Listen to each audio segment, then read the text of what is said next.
마침내 그날이 오고야 말았습니다. 안도르 마지막화 리뷰를 하는 날이 말이죠. 코로나를 뒤늦게 겪었기도 했고 리뷰글을 동시에 3개를 쓰고 있기도 하지만 결정적으로 이 쇼의 마지막 장 이야기를 하면 진짜로 끝이 난 것 같아서 아쉬워서 이번 리뷰를 미뤄뒀습니다. 하지만 피할 수 없는 것도 있는 법이죠. 지난 수주일간 너무 행복한 경험이었습니다. 오늘의 영상은 부루의 명작 스타워즈 안도르의 마지막화 릭스로드 에피소드를 다룹니다. 드라마는 제국에 고통받고 있는 사람들과 그들을 고통받게 만든 보안국의 데드라를 번갈아가면서 비춥니다. 지난화에서 아버지를 제국군의 고문으로 잃어버린 윌몬과 반쯤 정신을 잃어버린 빅스, 그리고 거기에 멈추지 않고 다른 사람들까지 고통의 구렁텅이로 몰아넣으려는 데드라, 밤에도 현관문을 잠그지 않고 살던 페릭스에는 첩자와 배신자들이 득실거리고 사람 사이의 믿음은 시련에 처하게 됩니다. 마바 안도르의 장례식 전날 밤은 그야말로 폭풍전야가 되어 정의를 꿈꾸는 자들과 질서를 꿈꾸는 자들 모두가 서로 자신들만의 작전을 꾸미고 있습니다. 카시안 안도르가 어머니의 장례식장에 나타나리란 사실은 곧 페릭스 곳곳에 은밀히 퍼져나갔고 혁명이라는 이름의 폭탄의 도화선도 때마침 심어집니다. 잠시 모스마 이야기로 넘어옵니다. 이번 에피소드에서 유일하게 진위를 파악하기 힘든 장면이었는데요. 모스마는 자신의 운전기사가 보안국의 끈아풀이란 사실을 알고 있는 채로 돌연 자신의 남편인 페린을 또 도박하다가 왔냐며 쥐잡듯이 잡기 시작합니다. 페린은 하남자이긴 해도 의외로 당당할 땐 당당해서 자기가 잘못을 했으면 인정할 텐데 이번만큼은 끝까지 부인하는데요. 부부가 도박 관련으로 싸우는 광경을 운전기사는 조용히 전부 듣고 있다가 보안국에 일러 바칩니다. 이로써 보안국은 모스마의 통장 잔고가 기묘하게 비어있던 것을 남편인 페린의 도박빚을 갚기 위한 것이라고 납득하기에 이르죠. 이전 화에서 모스마는 벨에게 방법을 하나 찾았다고 합니다. 그리고 이번 화에서 그녀는 처음으로 숨통이 트인다는 듯 몸을 꽁꽁 감싸고 있던 옷을 풀어헤치고 한숨을 내쉽니다. 마치 무언가 확실히 결단을 내렸다는 듯 말이죠. 그녀가 생각해낸 그 방법이라는 것이 과연 딸인 레이다를 희생시키는 방법일지 아니면 남편을 방패 삼아서 레이다를 강제로 결혼시키려는 것을 막으려는 방법인지는 아직 모릅니다만 그럼에도 데이를 위해서 가족의 안위를 희생시키려 한다는 점에는 차이가 없습니다. 모스마가 이 위기를 어떻게 넘길지 가족이라는 소중한 존재가 그녀의 사상에 어떻게 영향을 끼칠지 궁금합니다. 루선 레일과 반군을 위해서 카시안 안도르를 암살하려는 벨과 신타의 예상대로 카시안은 페릭스에 나타납니다. 그리고 아버지 클렘 안도르의 장례석을 매만지며 과거의 기억을 떠올립니다. 뭐든 지나치지 않는다는 건 저주가 아닌 축복이다. 사람들은 보아야 할 것을 보지 않는다. 녹이 슬면 무시해버린다. 눈을 크게 뜨면 가능성은 사방에 널렸다. 카시안은 그야말로 녹이 슬었습니다. 과거에는 정의롭지 못한 일에 곧바로 불같이 화를 내던 아이였던 그는 페릭스에서의 삶을 겪으며 주변 사람들에게 심술궂게 대하고 자기 자신의 안위만을 위하고 자기 바로 옆에서 일어나는 일을 무시하는 등 가슴에 녹이 슬어버렸습니다. 하지만 그렇다고 그 사람의 본질이 훼손된 건 아닙니다. 어떤 계기만 있으면 녹이 슬었던 것도 다시 원래대로 깨끗하게 돌아올 수 있습니다. 뭐든 지나치지 않는다는 건 클렘의 말 맞다나 축복입니다. 카시안은 무언가 대의를 믿지 않는 평범한 사람입니다. 하지만 그렇기에 지금까지 살아남을 수 있었고 지금껏 제국의 추격을 교묘하게 빠져나올 수 있었습니다. 마바는 카시안의 그런 본질을 꿰뚫어보고 있었죠. 제국에 대항하는 데에 꼭 대의가 필요하진 않습니다. 자신이 믿는 질서,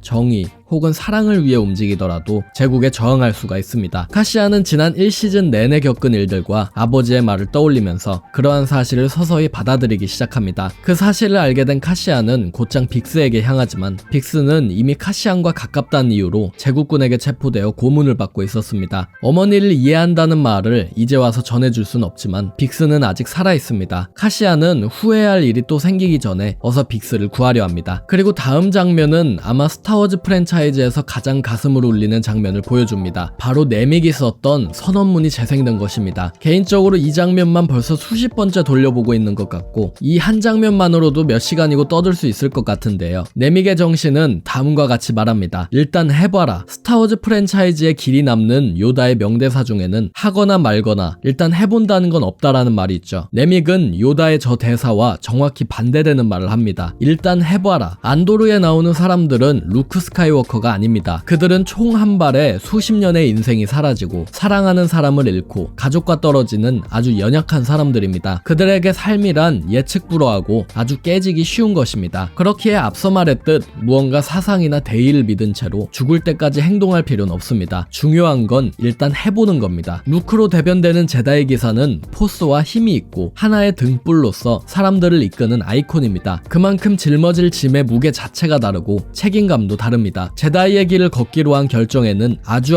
큰 대가가 필요합니다. 가진 힘의 정도가 다르기에 시민들에게는 제다이와는 다른 방법이 필요하고 네믹은 이걸 짚습니다. 그렇다면 싸우지 말고 몸을 살이라는 것이냐 하면 그건 또 아닙니다. 그만큼 나약한 인간들이기에 힘없는 시민들은 서로 똘똘 뭉쳐야 합니다. 네믹은 선언문 너머로 투쟁이 불가능해 보일 때가 있을 것이라며 외롭고 불확실하고 적의 규모에 압도된 그 느낌이 들 것이라고 말합니다. 그러면서 자유는 순수한 개념이며 지시받지 않고 자발적이기에 민중 봉기가 은하계 곳곳에서 일어나고 있다고 말합니다. 자유를 억압받기 시작하면 인간은 본능적으로 저항합니다. 이것이 제국이 저지른 결정적인 실수였죠. 그 결과 수많은 군대와 부대들이 생겨나 싸우지만 정작 그들은 대의를 위해서 싸우면서도 아직 그 사실을 모릅니다. 소우게레라가 8화에서 언급했듯 은하계 각지에는 수많은 사명을 갖고 일어난 반군들이 존재합니다. 하지만 그들은 아직 자신들이 가진 공통분모, 반란군이란 생각까지는 하지 못합니다. 그들이 그 사실을 깨닫는 순간 일어난 이유는 다를지언정 지향하는 바는 하나뿐이라는 그 사실을 깨닫는 순간 그날이 오면 끝없던 교정과 전투, 저항의 순간들이 제국이라는 두 귀로 흘러넘쳐 제국을 비틀거리게 할 것이라 말합니다. 반란군 연맹의 창설, 진어소의 연설 등 반군 역사상 가장 중요했던 순간들에 그들은 모두 공통된 꿈을 쫓았고 네믹의 말대로 제국을 비틀거리게 했습니다. 작은 행위 하나가 두굴 무너뜨린다. 어쩌면 카시안이 로그원에서 자신이 6살 때부터 제국의 저항에 싸워왔다는 말은 그가 그 당시에 품었던 저항의 불씨가 지금의 자신을 만들었음을 진정으로 깨달은 후의 한 말일지도 모르겠습니다. 날이 밝고 드디어 마바의 장례식 날이 됩니다. 제국군은 종탑보다는 아니지만 릭스로드 인근에서 가장 높은 건물인 호텔의 또아리를 틀고 상황을 지켜보는데요. 검은 옷을 입은 키 큰 남성들 그리고 위압적인 데스트루퍼들 사이에 누구보다 당당하게 하얀 옷을 입고 명령을 내리는 데드라는 마치 클래식 3부작 속 레아 공주의 모습을 제국 버전으로 바꾼 것 같다는 인상을 받게 해줬습니다. 하지만 페릭스에서의 준비가 한창일 때 절반 정도만 환호할 일이 일어납니다. 보안국이 안토크리거의 반군을 전멸시킨 것인데요. 데드라는 어째서 생존자 하나 없이 무식하게 전멸시켰냐고 따지지만 그렇게 일을 잘하던 보안국은 드라마에서 처음으로 오만한 모습을 보이면서 그럴 필요 없다고 말합니다. 크리거를 고의로 희생시킨 루선의 계략대로 보안국은 반군과의 싸움이 너무 쉽다고 자만하게 된 것입니다. 하지만 이미 일어난 일을 되돌릴 수는 없는 법, 데드라는 하는 수 없이 페릭스와 카시안 안도르 사건에 집중하기로 합니다. 크리거를 냉혹하게 희생시킨 루선과 드라마의 와일드 카드인 시릴 칸과 모스크 경사까지 페릭스로 모두 찾아오고 카시안은 호텔 지하에서 브라소와 재회합니다. 도착하자마자 그는 어머니에게 진작 더 잘해주지 못해서 미안하다는 말들을 브라소에게 쏟아내는데요. 카시안이 그럴 것이라 예상했던 마바는 브라소의 입을 통해서 그에겐 잘못이 없다는 말을 전합니다. 끓어오르던 민심에 카시안이 불을 지핀 것일 뿐이라며 말이죠. 알아야 할 것, 느껴야 할 건 다 알고 있기에 어느 날 그 둘이 합쳐진다면 영원히 막지 못할 힘이 될 것이다. 카시안은 간밤에 아버지를 통해서 그 사실을 기억해냈고 다음 날에 어머니를 통해서 그 사실에 확신합니다. 영원히 막지 못할 반군의 힘이 될 카시안은 어머니의 죽음을 딛고 일어섭니다. 릭스로드가 양 진영의 계획을 위해서 분주한 그 순간 시간을 알리는 모루탑에서 모루를 내려치는 소리가 들리기 시작합니다. 호텔보다 높이 솟아있고 시간만큼이나 오래된 페릭스 행성의 정신, 모루를 내리쳐서 시간을 알리는 타임 그래플러는 쇠를 내리치는 소리로 노동자의 도시 페릭스의 정신을 릭스로드 전역으로 퍼뜨리기라도 하려는 듯 끊임없이 모루를 내리칩니다. 3화에서 프리몰 경비원들이 페릭스를 찾았을 때 위험을 알리던 쇠붙이 소리처럼 이 소리는 릭스로드 전역에 울리기 시작합니다. 그야말로 제국에 대항하여 울리는 경종입니다. 모루 소리와 함께 도시 곳곳에서 음악 소리가 들리기 시작합니다. 악기 하나하나, 거리 하나하나 들으면 그 소리는 작고 미약하게 들리지만 그 모든 악기와 거리와 사람들이 모여서 내는 소리의 행렬은 릭스로드 전체를 울릴 정도로 웅장하고 거대합니다. 제국은 보이지 않지만 귀로는 들리는 이 소리를 두려워하기 시작합니다. 마치 프리몰의 직원들처럼 말이죠. 당시에는 살아있었던 마바가 했던 말이 하나 있었죠. 저 소리가 끊기게 되면 그때부터가 더 무서워질 것이라고. 제국은 아직 그 사실을 모릅니다. 마치 외곽 은하를 비롯해서 은하계 전역에서 시작된 반란과 저항의 물결이 은하계 정중앙의 코러산트를 서서히 좁혀오듯 시민들은 천천히 하지만 확실하게 나아갑니다. 안도르 마지막 화의 이 장면은 실제 현장에서 연주한 곡을 드라마에 사용한 것이라고 하는데, 잘 정돈된 오케스트라에 완벽하고 한치의 실수 없는 곡보다 불협화음도 조금 있고 호흡도 거친 음악이 이 장면에 아주 잘 어울렸던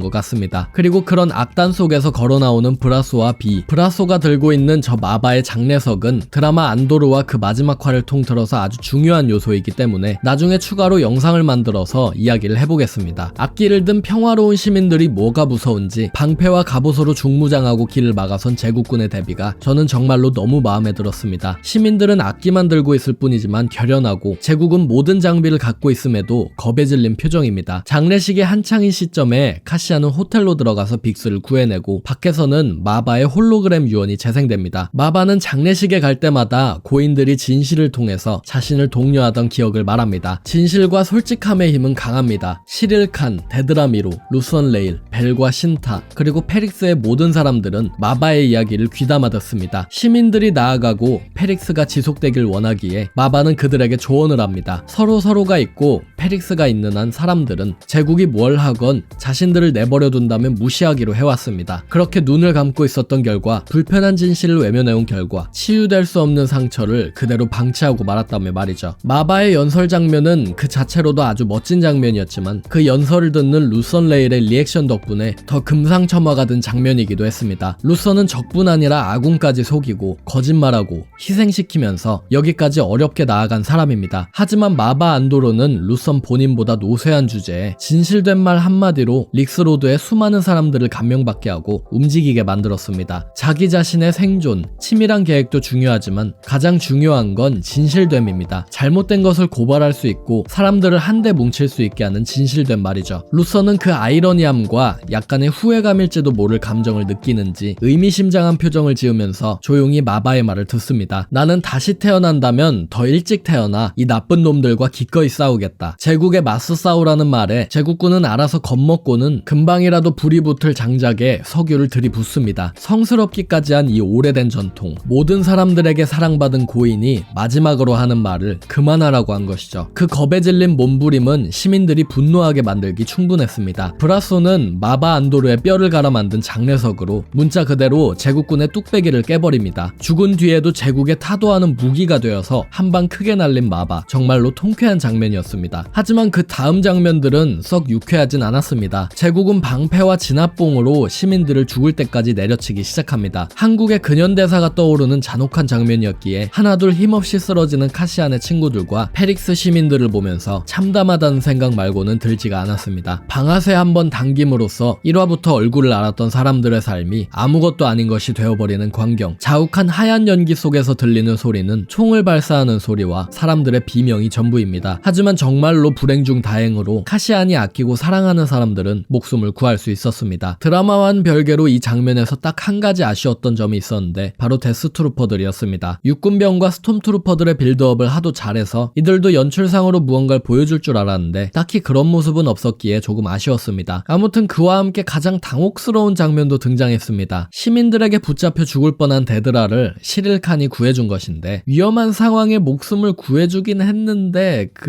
아무리 그래도 이 무언가 묘한 이 장면은 보는 내내 굉장히 많은 생각을 하게 만들었습니다. 뭔가 너희만 행복하면 됐다지만, 아무튼 짧은 장면이었지만 다음 장면에 모스크 경사가 혼자 길거리에 앉아서 술을 마시는 장면도 제법 인상적이었습니다. 모스크는 시릴 하나만 바라보고 페릭스까지 와서 목숨을 걸었는데 정작 시릴은 카시안과 자신은 안중에도 없고 데드라만 바라보고 있었죠. 이 미묘한 삼각관계가 이 시즌에선 어떻게 그려질지 참 궁금합니다. 카시안이 빅스와 브라소, 비까지 정말 소중한 존재들을 우주선에 태우는 장면에서는 너무 걱정되어서 차마 드라마를 볼 수가 없었습니다. 그가 일어서는 안 될 것들만 탄 우주선이 금방이라도 폭발하면 어쩌나 너무 걱정이 되었거든요. 다행히 그런 일은 일어나지 않았고 카시안이 지켜야 할 모든 것들은 희망을 싣고 페릭스에서 급히 탈출합니다. 과연 카시안은 그들을 찾아낼 수 있을지, 기껏 간신히 탈출한 그들이 혹시 죽으면 어쩌나. 드라마가 끝났는데도 걱정은 계속됩니다. 그들을 모두 태워보내고 마음을 굳게 먹은 카시안은 루선이 지난번에 우주선을 주차해두었던 곳으로 가서 자신을 죽이려던 루선을 마주합니다. 카시안은 자기를 죽이던지 아니면 자기도 끼워주던지 결정하라고 말합니다. 루선은 그의 진실된 모습에 웃으면서 총을 내려놓는데요. 로그원 당시에도 진을 통해서 최종적으로 완성되는 카시안이었지만 이번 1시즌을 통틀어서도 굉장히 값비싼 대가를 통해서 눈에 보이는 성장을 이룩한 그입니다. 안도르의 코스튬 부서는 카시안의 이런 성장을 겉옷을 한 겹씩 벗는 것으로 비유했다고 하는데 실제로 1화에서는 여러 겹의 옷으로 몸을 꽁꽁 싸맨 그이지만 마지막 화의 마지막 장면에서는 카시안이 걸친 옷이 아주 얇습니다. 드라마의 메인 스토리는 이렇게 끝이 나고 빼놓을 수 없는 쿠키 장면도 있었습니다. 나키나5 이야기 리뷰를 할 때 죄수들이 만들던 저 파츠가 데스스타의 부품일 것 같다고 말했던 거 기억하시나요? 놀랍게도 정말로 데스스타의 슈퍼레이저 접시에 필요한 부품이 바로 나키나의 죄수들이 만들던 부품이었습니다. 아마 애초에 체포 과정에서부터 죄수보다는 체격이 건장한 노동자들을 물색해서 나키나로 보낸 것 같아서 더 두려웠는데요. 아무튼 데스스타의 장면은 짧았지만 컨셉 자체도 정말 마음에 들었고 스카리프 상공에서 마치 구형의 괴수의 누나를 삽입하듯이 둥둥 떠있는 비주얼은 그야말로 위압적이고 무서웠습니다. 데스스타의 제작에 관련이 있는 두 사람인 진 어소와 카시안 안도르가 결국 그걸 파괴한다는 이야기 흐름도 마음에 들었던 것 같습니다. 안도르는 끝이 났지만 앞으로도 여유가 생길 때마다 관련 이야기들을 계속해서 해나갈 생각입니다. 아직 안도르 팟캐스트도 남았고 다른 후기들도 남았기에 저처럼 안도르를 아직 놓아줄 준비가 되지 않으신 분들은 걱정 마셔도 좋을 것 같습니다. 이제 다음 스타워즈 영상 작품은 배드배치 시즌2인데 어김없는 한국 2주 지연 덕분에 다시 한번 일정을 어떻게 잡을지 고민이 큽니다. 오늘의 영상은 여기까지입니다. 채널 구독하기와 영상 좋아요, 후원은 제게 큰 힘이 됩니다.